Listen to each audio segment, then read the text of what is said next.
Faszination Hausboot. Kaum eine andere Wohnform ist so vielfältig wie das Leben auf schwankenden Planken. Ein Spielfeld für Individualisten. Die My Erika hat mir die tollste, die hübscheste, die schönste, die beste Bordfrau beschert, die ich jemals auf dieser Welt finden könnte. Es schwankt immer ein bisschen, man kann Leinen losschmeißen, kann irgendwo hinfahren mit seinem Zuhause. Abenteuer Hausboot. Dann ist es, glaube ich, schon immer noch ein bisschen ungewöhnlich, wenn eine Frau am Steuer ist. Also die Leute schauen dann schon immer von den Brücken runter. Ja, winken und freuen sich, glaube ich, auch. Ein Leben ohne festen Boden unter den Füßen.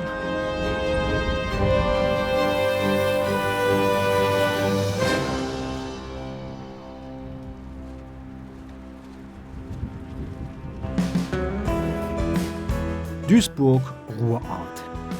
Heute Morgen ist noch alles ruhig auf der Meidericher Schiffswerft. Seit 1898 werden hier Binnenschiffe gebaut und repariert.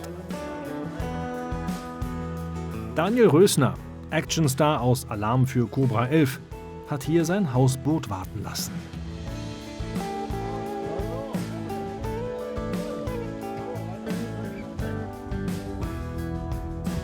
Als Hauptkommissar Paul Renner lässt er es krachen. Auf seinem Hausboot geht er es dagegen ruhiger an. Obwohl das Boot schon wieder schwimmt, liegt es trocken. Der Treibstoff ist alle. Heute müssen wir leider Gottes mit Kanistern tanken. Tankstelle dazu. Ich habe normalerweise immer so ein paar Kanister an Bord. Also man weiß nie, mir ist auch schon mal passiert, dass wir, als ich das Boot hier überführt habe von Belgien hoch, dass wir uns total verschätzt haben in der Geschwindigkeit. Ich kannte das Boot nicht und ich wusste nicht, wie schnell es fährt. Wir sind dann tatsächlich so lange gefahren. Auf dem Rhein gibt es nicht so viele Tankstellen, auf denen man, was ist es, Weißdiesel, ne? Oder Gelbdiesel, Jochen? Weißdiesel, ne? Also es gibt nicht so viele Tankstellen, auf denen man Weißdiesel tanken kann, sondern nur Heizöl oder eben Schweröl. Und das darf ich nicht tanken, oder also, ja, rechtlich darf ich das nicht tanken. Und dann sind wir ein bisschen in die Bredouille gekommen, wenn man wirklich auf den letzten Tropfen oder eine Tankstelle erreicht. Seitdem habe ich immer ein paar Kanister an Bord. Das ist, ich muss echt sagen, ich habe nur eine Maschine an dem Schiff hier. Und ich trinke abends noch einen Schnaps immer und dann kriegt Neptun auch noch einen, damit wir immer Glück haben, dass wir nicht liegen bleiben damit. Weil auf dem Rhein möchte man tatsächlich nicht den unfreiwilligen Rückwärtsgang reinmachen müssen. Leider ist es im Tank so dunkel, dass Daniel Rösner nicht erkennen kann, wann er voll ist. Ja, normalerweise hat man immer noch mal jemand vorne sitzen, der die Tankanzeige schaut. Aber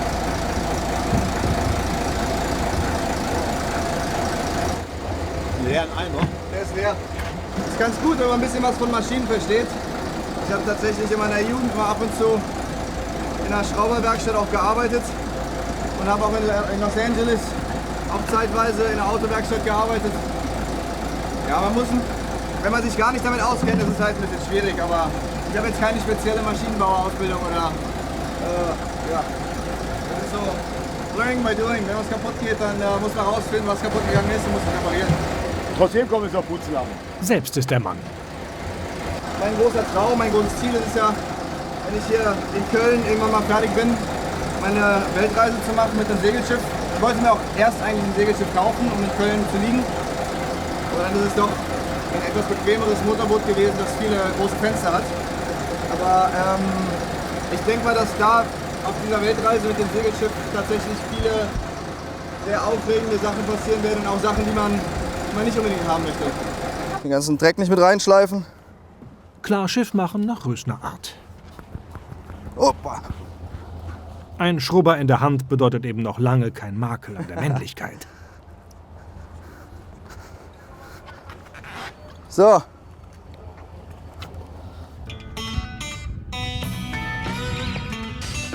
Leinenlos heißt es wenig später.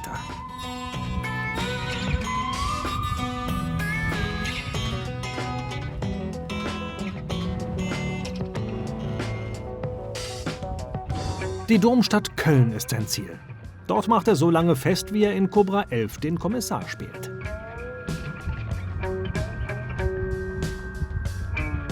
Ein letztes akustisches Dankeschön an die Meidericher Werft von Daniel Rösner. Wunderbar, ich liebe es. Das ist immer ein bisschen aufregend. Wie gesagt, der Rhein, der ist nicht so ohne, aber ist wunderbar. Mein Schiff war jetzt einen Monat lang am Trockendock und ich konnte nicht fahren und ich konnte nicht auf dem Wasser sein und jetzt fahren wir zum ersten Mal wieder. Es fühlt sich wunderbar an. Und ich bin stolz immer auf mein Schiff. Es ist ja auch nicht mehr das jüngste, der alte Pott. Von daher freut man sich auf jeden Fall, wenn man da ankommt. Heile. Das Ziel liegt stromaufwärts, also gegen die Strömung. Wer aber glaubt, dass es auf der Fahrt ruhig zugeht, liegt vollkommen falsch. Selbst wenn Daniel allein an Bord ist, hat er Unterhaltung.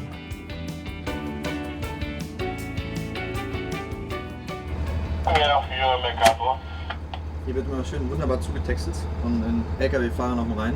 Die Jungs und Mädels hier auf dem Rhein, die großen Tanker fahren und die großen Bötte. Ich bin da tatsächlich ja so eine kleine Wurst dagegen mit meinem Schiff. Das ist schlimmer als auf der Autobahn, das ist richtig krass. Ja, und ich bin auch das Problem ist, ich bin langsamer als sie und die überholen nah und die drücken einen nochmal weg. Und als ich das Boot geholt habe, war das tatsächlich in meinem jugendlichen Leichtsinn so ein 15-Meter-Schiff. Ja, gesegelt bin ich ja schon oft, peasy. Und bin dann aus Belgien geholt und bin aus dem Kanal dann in den Rhein reingefahren, also in die Waal. Und auf einmal war da halt Strömung. Und ich wusste das, aber ich wusste nicht, dass da so viel Strömung ist. Und auf einmal fuhr einfach mein Schiff und wir haben auch, im Dezember, wir fahren nachts, gar kein Problem. Auf einmal fliegen in die Waal rein und das Boot geht rückwärts. 5 Schiffe kommen uns entgegen, es ist stockdunkel und ich habe keine Ahnung, was ich mache. Riesenwellen an der Kaimauer. Und das war wirklich so eine kleine Ernüchterung. Seitdem habe ich echt krassen Respekt vor Rhein. Also jetzt geht's mittlerweile, aber das war diese eine Stunde, die wir nachts gefahren sind, das war eine der schlimmsten Erlebnisse meines Lebens, glaube ich. Und ich hatte noch 3 Freunde an Bord, keine einzige Schwimmweste, nichts. Halt total fahrlässig. Wir hatten 2 Surfbretter an Bord, das war's. Ist ja noch mal gut gegangen. Schwimmwesten sind natürlich trotzdem Pflicht. Gut 70 Kilometer in die entgegengesetzte Richtung, bei Xanten am Niederrhein, ist die Industriekulisse sattgrünen Wiesen, Weiden und Feldern gewichen. Seen und alte Rheinarme runden den idyllischen Eindruck der Landschaft ab.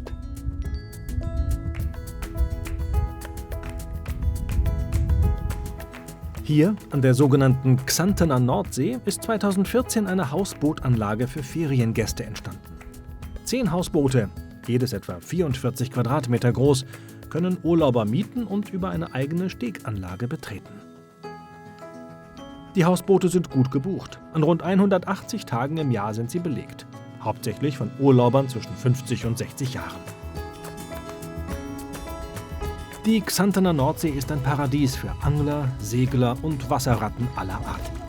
Direkt vom Hausboot ins Wasser springen zu können, ein ganz besonderes Erlebnis.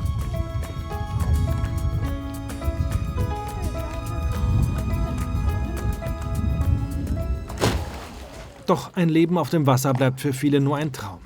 Es gibt einfach zu wenig hausbootgeeignete Liegeplätze in Deutschland.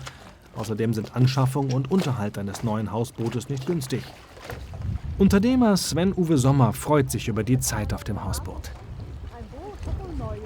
Wir wollten schon immer am Wasser wohnen, aber das ist fast unmöglich. Und hier hat man die Chance, halt eben zumindest nicht am Wasser Urlaub zu machen, sondern auf dem Wasser. Und das ist eigentlich so das Schöne, mal so 1-2 Wochen im Jahr hier Urlaub zu machen. Rest vermieten, mehr oder weniger. Ist das ja eine schwimmende Eigentumswohnung, die man vermietet. Ja, man geht durch das Boot, man geht ja durch die Schlafzimmer rein und man lässt so den Alltag wirklich am Steg hinter sich an Land und sieht sofort die Weite und man kommt sofort runter und ist sofort innerhalb von einigen Minuten das Urlaubsfeeling da. Also ich finde es sehr schön, wenn man einfach morgens aufwacht und ins Wasser springen kann, sich abkühlen kann und das ist einfach mal was anderes. Man hat direkt so eine schöne Aussicht. Ein Paradies, auch für Segler. Jedes Hausboot hier verfügt über 2 Schlafzimmer mit Doppelbetten. Platz ist eben auch in der kleinsten Hütte. Hier fest, ne? Die 25 Quadratmeter große Terrasse ist im Sommer natürlich der beliebteste Ort. Hier ist alles wie in einer normalen Einbauküche bei uns zu Hause. Von der Spülmaschine bis über die Mikrowelle, Backofen, Kühlschrank, Gefrierfach, fließend heißes und kaltes Wasser. Also ist eigentlich alles da, was wir brauchen. Kein Wunder, dass Hausbooturlaub immer beliebter wird. Auf gewohnte Annehmlichkeiten muss hier niemand verzichten.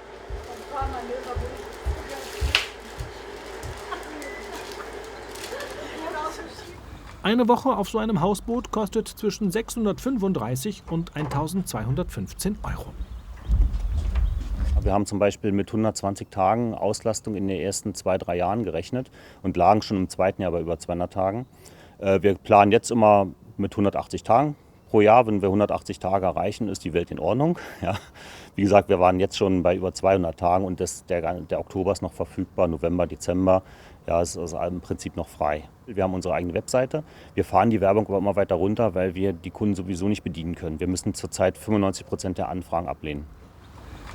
Offensichtlich besteht also ein großes Potenzial für weitere Ferienhausboote. Der Duisburger Binnenhafen ist dagegen kein Traumziel von Touristen. Eher ein Ort für Individualisten und ein Ort für Romantiker. Sie werden morgens grundsätzlich schon mal von Enten geweckt, von Gänsen geweckt. Ja, da gibt es Fischreiher, die am Boot entlang fliegen. Es ist einfach die Natur. Es ist einfach wie so ein kleiner Schrebergarten auf dem Wasser mit einer unglaublich großen Fläche natürlich dabei. Ich glaube, keiner hat so ein Riesengrundstück wie wir letztendlich. Doch noch hängt die Mai Erika am Haken des Krans. Michael Hades hat nicht nur ein Faible für sein Hausboot, sondern auch einen grünen Daumen. Also ich habe ja jetzt nicht nur hier Pflanzen hinten an Bord, sondern eben auch oben drauf. Und ich hatte früher Bambus und ich bin da des Öfteren von der Wasserschutzpolizei angehalten worden, die mich dann gefragt haben, was das für ein Kraut wäre. Die haben es nicht als Bambus erkannt. Ich weiß nicht, was sie gedacht haben. Ich wollte diesen Kontrollen aus dem Weg gehen und habe das Pflanzenarsenal etwas geändert. Geranien sind eben über jeden Verdacht erhaben. Der Rumpf der Mai Erika wurde gewaschen, also von allen Anhaftungen befreit. Mit einem frischen Anstrich versehen geht sie nun zurück in den Rhein. Ein schönes Spektakel für die zufälligen Nachbarn, die so beim Frühstück gut unterhalten werden.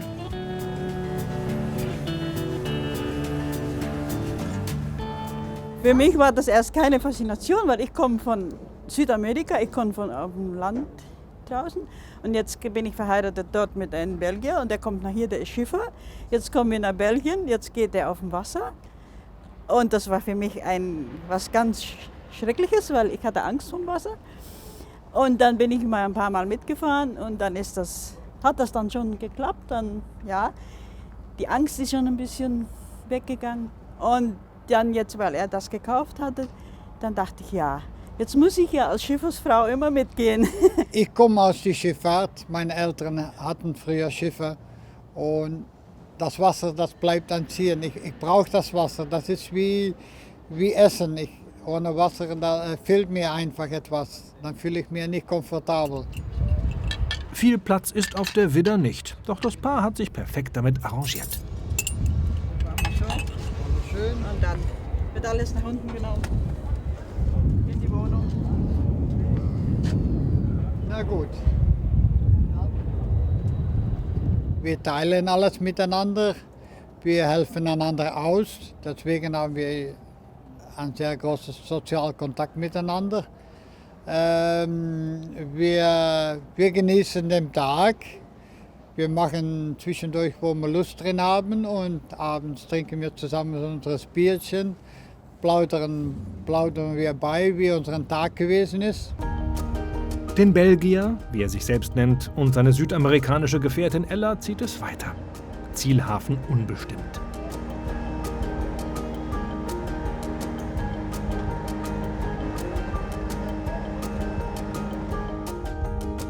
Menschen, die auf dem Wasser leben, sind ein besonderer Schlagmensch. Sie lieben die Freiheit, die Natur und das nasse Element. Auch Oliver Kratz lebt an Bord eines Hausbootes, allerdings nur sporadisch.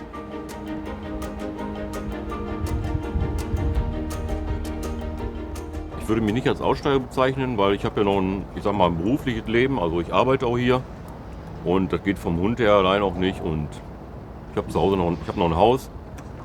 Das ist eher mein Hobby, wo ich dann auch viel Zeit drauf verbringe, meine Freizeit und sowas. Im Alter könnte ich mir das auf jeden Fall vorstellen, auf einem Hausboot zu wohnen. Hätte ich das vor ein paar Jahren schon gewusst, dass ich so mit Booten, hätte ich mir vielleicht kein Haus gekauft, sondern ein größeres Boot. Also Hausboot ähnlich, alten Schlepper, wo man drauf wohnen kann. Schäferhündin Cora hat keine Angst auf dem Boot, ist für einen Landgang aber jederzeit zu haben.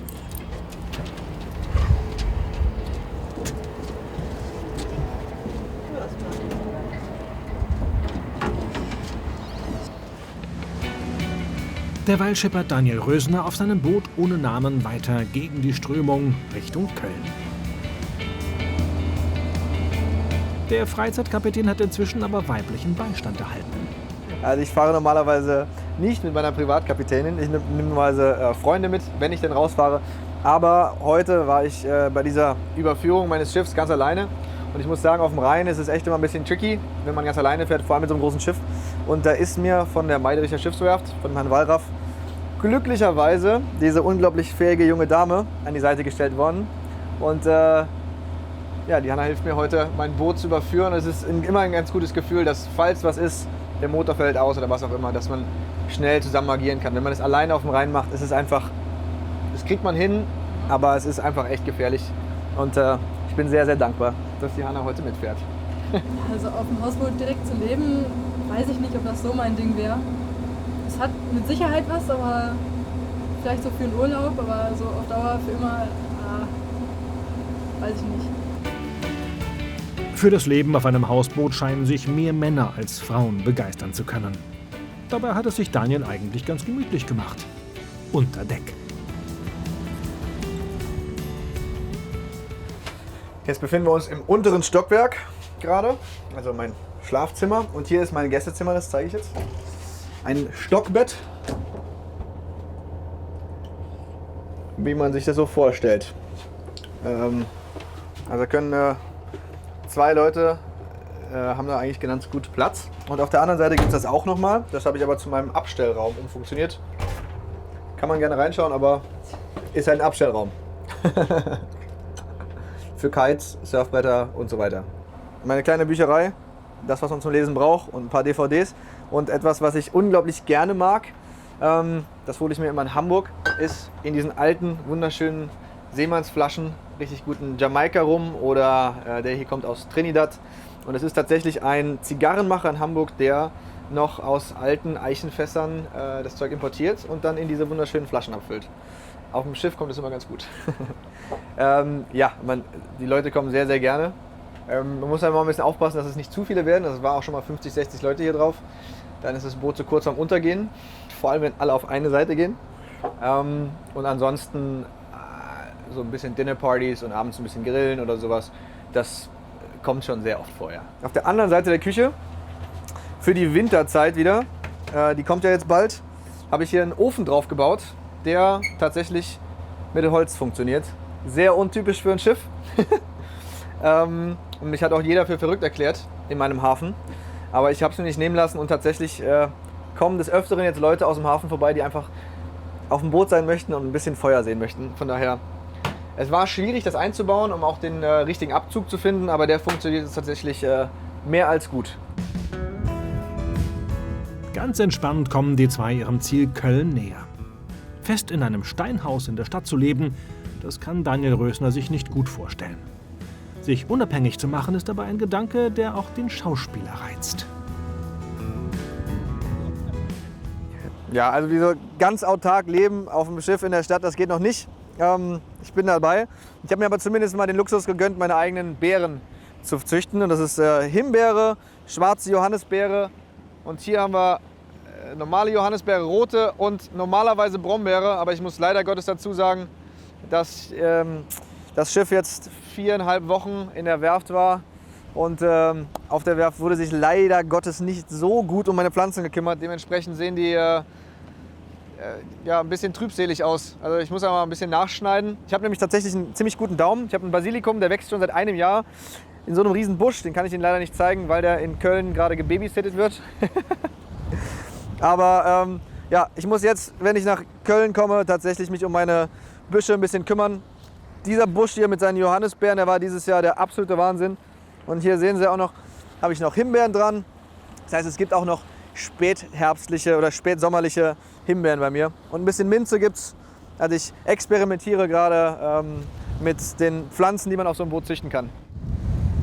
Obwohl seine Sträucher nur knapp dem Verdursten entgangen sind, tragen sie für Daniel noch ein paar Früchte. Ah, die schmeckt noch sehr gut. Trotz Dürre. Es gibt auch tatsächlich jetzt Kaffee aus meiner Wahlheimat Kalifornien. Vanillenuss flavored. In der Cowboy-Kanne. Das Boot war tatsächlich gut eingerichtet, aber es sah alles aus wie vor 100 Jahren. Es war ein Teppich drin und es waren ganz schlechte Nut- und Federdecken drin. Und die Küche war auch nicht sonderlich schön. Nee, ich habe mich hier ein bisschen selbst verwirklicht, wieder mal. Und habe die Küche neu gebaut. Die ist noch nicht ganz fertig, fehlt noch ein bisschen was. Die Decken sind neu, die Böden sind neu, die ganzen Polster sind alle neu. Diesen wunderschönen Kamin habe ich eingebaut für die Winterzeit. Und eigentlich ist hier fast alles neu. Also ich muss nicht immer auf Teufel komm raus anders sein als andere Menschen. Aber was mir nicht gefällt, ist, wenn es so eine generelle Vorgabe der Gesellschaft oder von wem auch immer gibt, so muss man was Bestimmtes machen, so muss man ein Boot umbauen, so muss man ein Auto umbauen oder wie auch immer, dann bin ich immer sehr gewillt und tendiere sehr dazu, komplett das Gegenteil zu tun. Und alle haben mir gesagt, Anthrazit, dein Boot streichen, das kannst du nicht machen. Habe ich gemacht und jetzt sagen alle im Nachhinein, das sieht doch super aus. Das heißt, ich habe mich hier auch an absolut nichts gehalten. Ich habe hier auch Eichenböden verlegt, das macht man normalerweise auch nicht. Und ich habe hier auch alternativ gedämmt, das machen wir auch nicht, ökologisch gedämmt. Und ich finde es total super. Es ist genau das, wie ich auch eigentlich so durchs Leben gehe. Denn ein Mann muss tun, was ein Mann tun muss. Oder so. So. Und hier haben wir jetzt meine wahre Passion, Surfboards shapen. Einer meiner Prototypen zum Kitesurfen. Das habe ich letztes Jahr noch selber geshaped. Das ist jetzt aus Balsaholz mit Leinenfaser und mit dem ökologisch verträglichsten Epoxidat, den es im Moment gibt. Der ist 60% ökologisch, die restlichen 40% geht einfach noch nicht, aber da sind wir dran. Und wenn ich es hinkriege, bin ich dieses Jahr oder Anfang nächsten Jahres soweit, dass so ein Surfbrett genauso gut ist wie jedes Plastik-Surfbrett, besser. Und falls es mal verloren geht oder kaputt geht, macht es der Natur gar nichts. Freiheit, wie sie der Cobra 11 Star mag.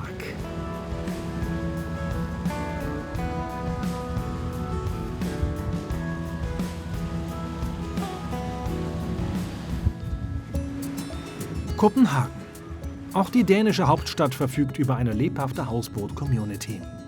Vor allem aber sind es Schiffe und Segelboote, die an den Kaimauern festgemacht haben. Mitten in der City liegt der kleine Hafen Foreningen Skipbron, ein Ort für Individualisten. Aus diesem alten Fahrgastschiff soll demnächst ein kleines schwimmendes Café werden. But where? Ich muss nachdenken. Wir haben jetzt Strom an Bord, aber wo nehmen wir ihn her? We have electricity on board, so where to take electricity from? Bum, bum. Peter Lück hat sich den Umbau der Jungfrau Hamn vorgenommen. Im Do-it-yourself-Verfahren will er dem alten Kahn zu neuem Glanz verhelfen.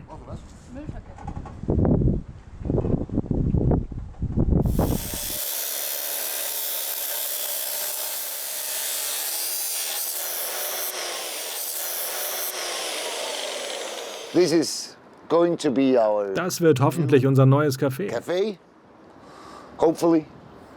So, join me for a Folgen tour. Sie mir. And here we are going. Hier drin werden wir unsere Küche einrichten.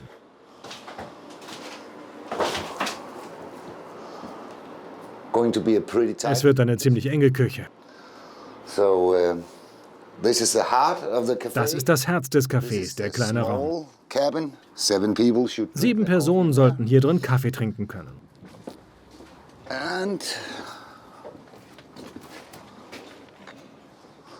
Und hier ist das hintere Ende des Bootes. Hoffentlich werden die Menschen hier ihren Kaffee genießen. Und hier sind wir fast fertig. Das ist der große Raum. Tatsächlich haben wir ein Jahr lang nach einem Boot gesucht und viel im Internet recherchiert.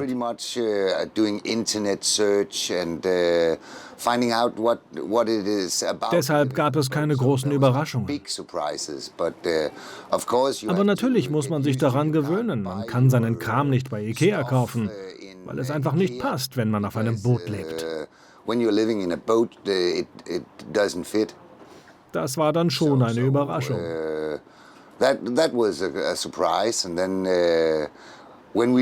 Als wir auf das Boot gezogen sind, waren wir noch nicht fertig. Es gab noch viel zu tun. Wir mussten uns um Wasser, Heizung und so weiter kümmern. Das hat ein bisschen länger gedauert. Wir lebten wie auf einem Festival. Wir haben 7 Monate gebraucht, bis wir fertig waren. Es war also sehr schwierig, aber wir haben noch das hinbekommen. Pretty tough, but also we managed it.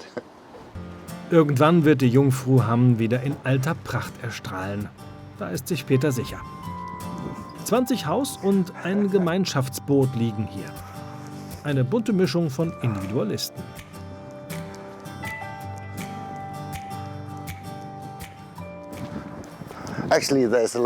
Hier gibt es wirklich viel Abwechslung. Dort ist ein Deutscher, Hartmut. Und da auch. Das ist hier also der deutsche Teil unseres kleinen Hafens. Das ist ein altes Stahlschiff aus dem Jahre 1896. Es wurde als Eisbrecher und Wannenboot benutzt.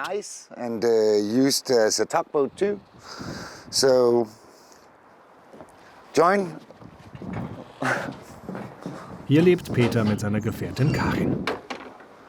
Hier leben wir. Das ist unsere Küche. Peter hat Sinn für Humor. Auf der Couch sitzt eine Puppe.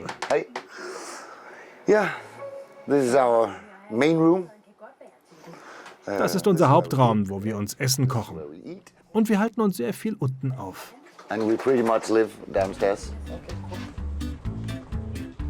Peter und Karin haben es sich hier gemütlich gemacht. Sie wissen, dass ihr Liegeplatz sicher ist. Viele andere Hausbootbesitzer müssen damit leben, dass ihre Liegeplätze kurzfristig gekündigt werden können. Es ist eine sehr starre Gemeinschaft, weil wir hier keinen Platz mehr für weitere Boote haben. Wir haben etwa 40 oder 50 Boote in Kopenhagen in solch festen Gemeinschaften. Alle anderen Hausboote haben nicht so einen Vertrag, wie wir ihn haben. In dieser Gruppe haben wir eine 20 Jahre laufende Pacht. Sie können also morgen sagen, ihr könnt hier nicht wohnen, aber dann haben wir noch 20 Jahre. Das ist schön, es ist einer der Vorteile dieser Community. Kopenhagen weist darauf hin, dass Interessenten sich einen Liegeplatz suchen sollten, bevor sie das Boot überhaupt kaufen. Es gibt kaum noch Platz. Anfangs war noch von 50.000 Hausbooten die Rede. Aber das wird nie passieren. Jetzt sind es nur rund 50, die hier liegen.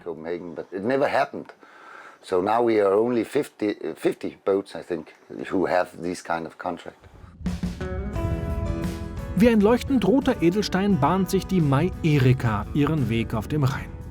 Michael Hardes genießt es, wieder unterwegs zu sein. Sein Kumpel Markus schippert mit. Ihr Ziel ist Düsseldorf. Es war die Scheidung von seiner Frau, die Michael auf dieses Boot gebracht hat. Der Zollbeamte wollte seinen Lebensstandard halten und das Leben auf dem Boot ist günstiger als in einer Mietwohnung. Also grundsätzlich war die größte Herausforderung erstmal die Überführung von Hannover nach Düsseldorf. Ja, das Ganze war das Hausboot stand in Hannover und das war erstmal kaputt grundsätzlich. Der Motor war hinüber. Ich habe 2 nette Herren gefunden in diesem Hafen, die gesagt haben, wir sind arbeitslos. Also du würdest uns einen Gefallen tun, wenn wir dir das Schiff reparieren können. Ich sag, ihr würdet mir auch einen Gefallen tun, das wäre super. Ja, und dann haben sie das innerhalb von 3 Wochen, glaube ich, haben sie mich dann irgendwann angerufen. Ich hörte am anderen Ende dieses Pöttel und wusste, das ist mein Schiff. Und das war alles gut. Ja, also verändert persönlich, ich habe es natürlich komplett gestrichen, also das war ein relativ dunkles Holz, das hat das Ganze etwas finster gemacht. Der Ofen ist relativ neu, also was ist neu, 2,5 Jahre jetzt etwa drin. Der vereinfacht das Leben hier an Bord natürlich ein bisschen.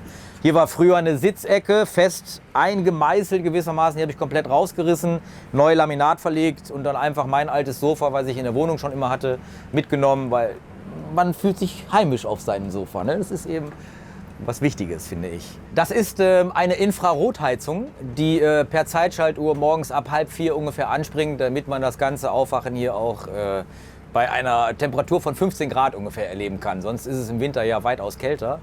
Und ich habe meinen lieben Stiefvater gebeten, sich darauf zu verewigen, weil er eben früher Kunstmaler war. Ich noch nie ein Bild von ihm hatte oder habe. Ich gesagt, Günni, das ist deine Chance, mach das ganze Ding mal ein bisschen schöner. Und ja, er hat es getan. Weiter geht's in Richtung Düsseldorf. Immer der Nase nach. Verfahren kann man sich auf dem Fluss ja nicht.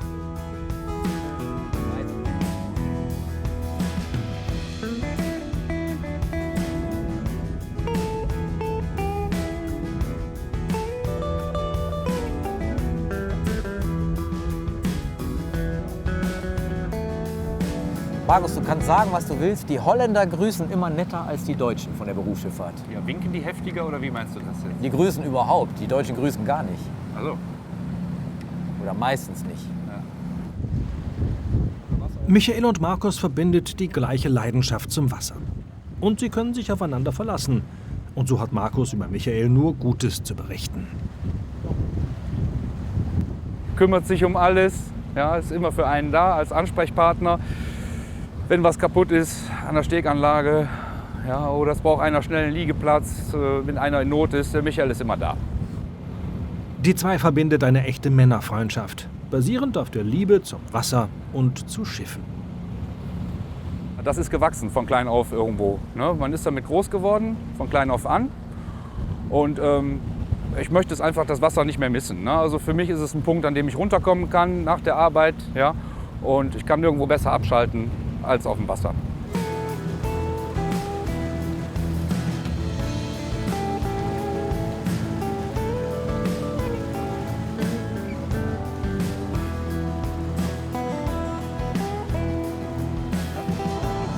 Michael hat nicht nur eine innige Beziehung zu seinem Boot, auch Pflanzen haben es ihm angetan. Präziser, Geranien. Wir haben auf der Hinfahrt den Wunsch von jemandem erhalten, ihn abschleppen zu können oder ihn mit nach Duisburg zu nehmen, weil er selber nicht in der Lage war, nach Duisburg zu fahren. Und da wir uns sowieso auf den Weg gemacht haben und das eine nette Person war, haben wir gesagt, Junge, wir schleppen dich ab. Dabei ist allerdings das Abschleppseil unter einen Blumenkasten gekommen und dann trieb der Blumenkasten auf einmal. Und während alle anderen gesagt haben, lass treiben, kauf dir einen neuen, nicht mit meinen Geranien, ja, die liebe ich ja über alles. Also haben wir eine große Rettungsaktion gefahren, einmal das Schiff gedreht um 180 Grad, den Blumenkasten wieder rausgeholt. Leider Gottes war das Drahtgestell untergegangen, sodass wir nur den Blumenkasten retten konnten. Aber auch Duisburg hat ein Bauhaus, von daher hängt der Blumenkasten jetzt wieder. Also wenn es wirklich so ist, dass ein Hausboot auch ein Herz hat, dann hat das Hausboot jedenfalls, glaube ich, sein Herz für mich gefunden.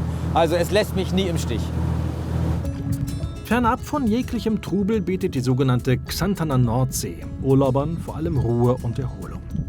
Sich einfach mal treiben lassen oder entspannt angeln stehen bei den Urlaubern, die sich hier ein Hausboot gemietet haben, besonders hoch im Kurs.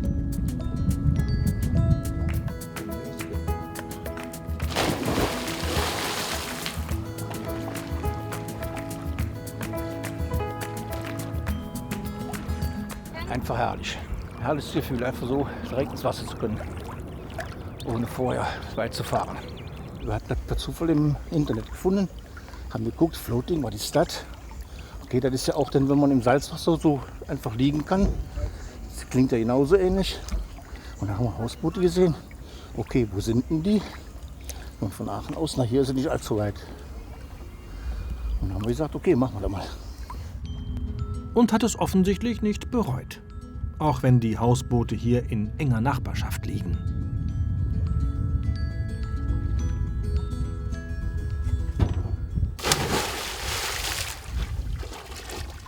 Oh Gott, ist das kalt. Auf den 44 Quadratmeter großen Hausbooten gibt es Schlafmöglichkeiten für bis zu 6 Personen. Ausgestattet sind sie mit allem Komfort, wie bei einer modernen Ferienwohnung an Land. Und bequemer als beim Campen ist es allemal. Wir sind doch wetterunabhängig. Wir müssen nicht bei Regen aufbauen, wir müssen nicht bei Regen abbauen und ja, haben hier eigentlich den Komfort, den man auch zu Hause hat. Und die Nähe zum Wasser. Ja, also das Hausboot hat unsere Erwartungen voll und ganz erfüllt. Wir haben natürlich auch bestes Wetter dazu. Ja, das war eigentlich... Vor dem Frühstück wollten wir ins Wasser springen und das können wir jetzt auch machen. Wir sind halt sehr wasserverbunden. Wir kommen auch vom Wasser, wir kommen ja vom Oderhaf und sind dort groß geworden. Und für uns hat Urlaub immer was mit Wasser auch zu tun. Und ja, deswegen sind wir halt sehr froh hier. Geschirrspüler und Fernsehen sind vorhanden, WLAN auch.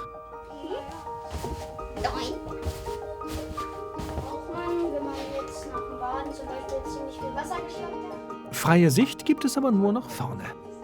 Also das nächste Hausboot ist da drüben. So, wir wohnen halt im Reihenhaus und daher kennen wir das so ein bisschen, dass man doch ein bisschen enger wohnt.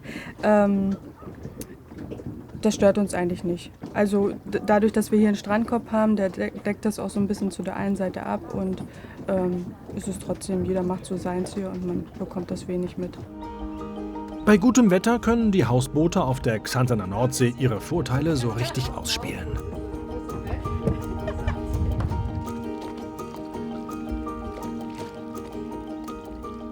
Ja, also ich könnte mir das vorstellen. Ich weiß nicht, ob meine Eltern auch wieder hierher wollen. Aber also ich würde hier noch... Ich könnte hier jede Sommerferien herfahren. Vielleicht paddelt hier ein späterer Hausbootbesitzer vorbei. Düsseldorf in Sicht. Am Steg wartet schon Reni, Michaels Freundin. Michael und Markus haben ihr Ziel erreicht.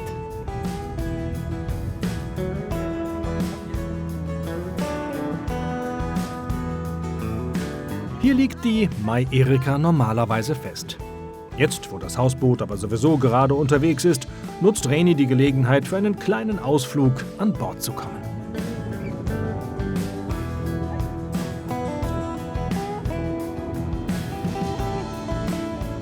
Ich komme aus Tirol, aus den Bergen und ich bin nicht so der Wassermensch. Und als ich Michael kennengelernt habe und das Hausboot, dann war ich eigentlich sofort Feuer und Flamme. Also ich habe überhaupt keine Angst gehabt vor dem Wasser oder vor dem Hausboot oder... Es ist einfach nur herrlich. Und die ganze Gemeinschaft da im Hafen, die wir haben, die ist auch total schön. Also das sind schon sehr individuelle Menschen, ja, würde ich sagen. Genau. Man sieht halt auch, die wohnen eher auf dem Boot, anstatt in der Wohnung. Müssen einen ganz kleinen Raum auskommen, also haben auch wenig Klamotten. Also ich bräuchte ein größeres Schiff, wenn ich jetzt wirklich auf ein Hausboot ziehen würde. Ich bin halt auch nur tageweise da. Und dann nehme ich dann immer meine Tasche mit und bringe meine Anziehsachen mit. Die Mai Erika zieht alle Blicke auf sich. Markus freut das. Dass Reni Michaels Begeisterung für sein Hausboot teilt, ist eher ungewöhnlich. Männer scheinen sich grundsätzlich leichter für Hausboote begeistern zu können. Es ist ein absoluter Glücksfall, denn Frauen, die das so mitziehen wie die Reni, die gibt es leider Gottes sehr, sehr selten. Und ich bin froh, eine von diesen fantastischen Exemplaren ergattert zu haben. Eine reicht ja auch für dich. Ja, doch. Am Thema Leben auf dem Hausboot scheiden sich die Geister. Doch wer es ausprobiert und bereit ist, Abstriche beim Thema Platz und Komfort zu machen, ist dieser Wohnform schnell verfallen. Ich kann es mir nicht vorstellen, anders zu leben als dauerhaft auf dem Hausboot. Ich möchte es im Moment nur so haben. Wer weiß, was für Lebensveränderungen es mal irgendwann gibt, aber derzeit kann ich mir nichts anderes vorstellen. Wenn ich mir so überlege, welche Hausbootbesitzer ich kenne, der ein oder andere ist schon mal ein bisschen bekloppt, vielleicht auch verrückt, aber letztlich sind wir das alle irgendwo. Ich glaube nicht, dass sie verrückter oder, ja, also nicht verrückter sind als andere Menschen. Eigentlich nicht, nein. Frauen an Bord galten alten Seefahrern als Unglück. Michael sieht das ganz anders. Reni darf auch auf der Mai Erika gerne mal das Steuerrad übernehmen.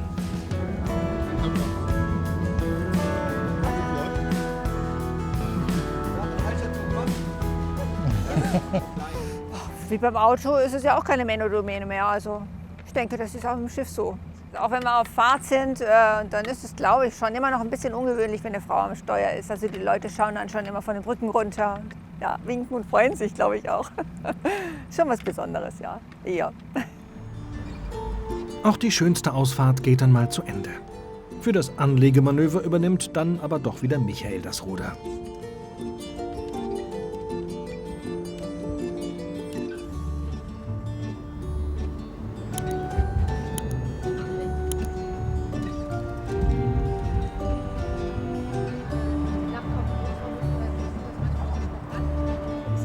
Galionsfiguren schmücken eigentlich nur Segelschiffe. Aber Hausbootbesitzer machen was sie wollen.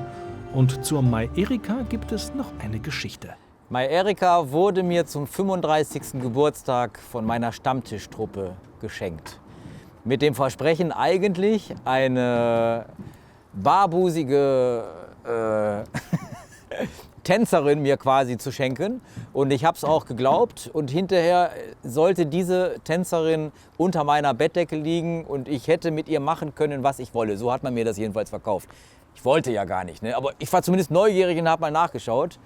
Und ja, da lag sie dann unter der Bettdecke und es war natürlich eine riesige Überraschung. Im ersten Moment war ich ein bisschen enttäuscht, aber dann habe ich mich doch sehr gefreut.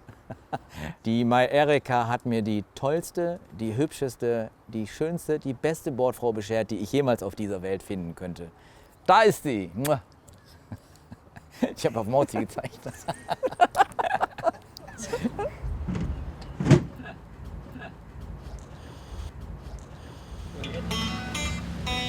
Daniel Rösner setzt die Heimreise nach Köln fort. Die Entscheidung, dort nicht eine Wohnung in einem festen Haus anzumieten, sondern auf ein Boot zu ziehen, lag für ihn einfach auf der Hand. Und es war für mich von Anfang an klar, dass ich definitiv nicht mitten in der Stadt in irgendeiner Wohnung wohnen kann. Weil also für mich ist es tatsächlich ein Gefühl, die kann die Wohnung noch so schön sein, ganz oben sein. Für mich ist es immer ein Gefühl, dass es mir den Hals ein bisschen zuschnürt. Man hat da seine Couch und seinen wunderschönen Fernseher und sein wunderschönes Bett. Und mich macht das einfach nur total wahnsinnig den ganzen Tag, weil es alles so sesshaft ist. Und ich bin immer schon Nomade gewesen und werde es auch immer bleiben. Und dann kam die Entscheidung, dieses Boot hier zu kaufen. Und bin seitdem mehr als glücklich und halte die Zeit in Köln auch tatsächlich richtig gut aus, weil ich eben diesen Bezug zur Freiheit, es schwankt immer ein bisschen, man kann Leinen losschmeißen, kann irgendwo hinfahren mit seinem Zuhause. Und für mich heißt es dadurch, dass ich nicht fest wirklich gebunden bin und dass ich nicht eingeengt bin, sondern immer noch so frei bin wie vorher. Und deswegen habe ich mich entschlossen, Vollzeit auf dem Boot zu wohnen. Schauspieler sind für mich fahrendes Volk.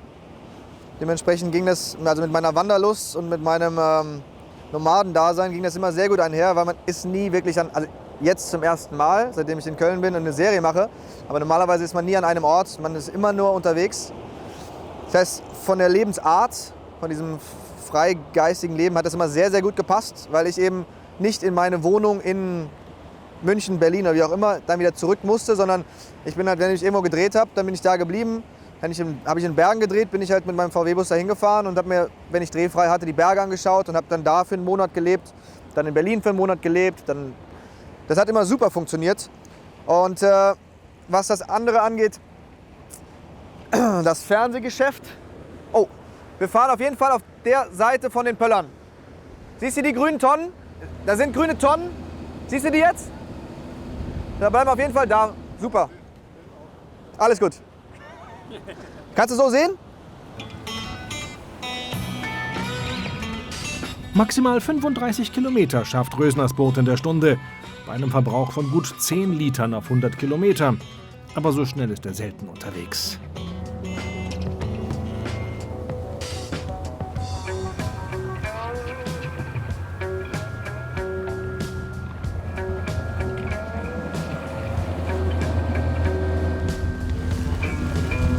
Die Fahne des US-Bundesstaates Kalifornien ist für Rösner mehr als nur ein Gag. Gerne würde er zurück an den Pazifik. Also ich möchte mein Heimatland niemals verleugnen. Niemals. Aber ich fühle mich tatsächlich eher als Kalifornier als als Deutscher. Dementsprechend ist die kalifornische Flagge etwas größer ausgefallen. Und ich finde außerdem, sie sieht einfach, so leid es mir tut, aber sie sieht einfach echt schöner aus. Ich bin überhaupt gar kein Fan von Motorbooten, muss ich ganz ehrlich sagen. Passt auch eigentlich nicht in mein Konzept, aber ich habe tatsächlich für dieses 30-Tonnen-Schiff habe ich nur einen 120 PS-Motor, der, ich glaube, 10 Liter pro Stunde verbraucht, also ist wirklich weniger geht fast nicht. Das geht in Ordnung für mich. Ich fahre auch nicht so oft raus. Dann Abwasser, habe ich einen großen Abwassertank vorne. Und also Spülwasser, was ja Grauwasser heißt, geht zum Beispiel ganz normal in den Rhein. Ich verwende aber keine Spülmittel, also ich verwende nur biologisch abbaubare Spülmittel. Auch Reinigungsmittel sind alle biologisch abbaubar. Das heißt, es ist eigentlich kein Problem, wenn die ins Wasser laufen. Und hier haben wir mein kleines Schmuckstück. Das ist nämlich kein Kühlschrank, sondern mein Grill. Ein Gasgrill. Der ist tatsächlich oft in Benutzung, ja. Ich habe mir einen riesen Sport draus gemacht, ganz viel Gemüse zu grillen. Und das macht tatsächlich noch mehr Spaß. Ich mache ab und zu Wild, esse ich total gerne. Das kann man super grillen. Und ansonsten, wie gesagt, unglaublich viel Gemüse mit Freunden. Aber der ist echt, jetzt im Sommer war der tatsächlich oft in Benutzung, wie man auch gerade sieht. In die Hängematte auf dem Oberdeck kann er sich natürlich nur legen, weil Hanna das Boot steuert. Oh, wunderbar. Oh.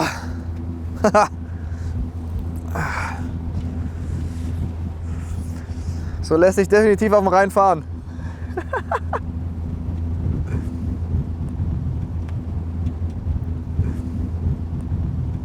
Man sieht unheimlich, also wenn man auch viel unterwegs ist, man sieht unglaublich viel Dreck und Müll und Leid und wir haben es irgendwie so ein bisschen, ist das alles aus dem Ruder gelaufen, dass die Menschen und die Umwelt und die Natur nicht mehr wirklich in Tune sind. Und ich würde unheimlich gerne dazu beisteuern, beziehungsweise das irgendwann sehen, dass die Menschen und die Welt, in der sie leben, wieder eins sind. Mit seinem Hausboot ist Daniel Rösner auf jeden Fall schon einmal gut mit der Natur connected.